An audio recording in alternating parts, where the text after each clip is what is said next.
Ngake ngathi ngelinye ilanga umuntu ogxeke i-IFP ukuthi yasebenza ne-ANC noma yahlanganisa ne-ANC amavoti ukuze bephathe i-KZN. Umuntu ogxekayo lokho akayazi ipolitiki, in particular kwakabantu be-MK abagxeka leyo nto leyo.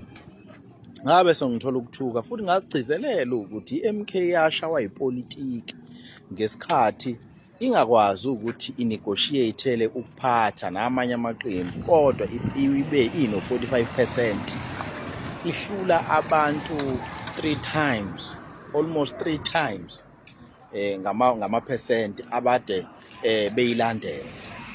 But ngazama ukuyichazela ngajiye ngathukwa ngeyinhlamba lapho, kodwa manje sekuyavela lokho ukuthi bayabona ukuthi benze iphutha.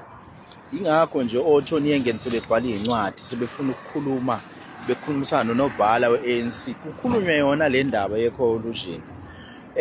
Bafowethu angazi ukuthi yini ungithuka kwenu uphi manje. Engabe nina niyangibonga, ngaze ngathi ngiyani-educate, engabe ngiyanibonga ngepolitiki yami. Cha bafowethu, wasiza wawukade ukhuluma iqiniso. Bafowethu, ungathi wena ipolitiki yokukhankasa ayifane ipolitiki ukuthi sekufanele uphathe. If uyi-politician uyayazi lona, if ungayona ngazi.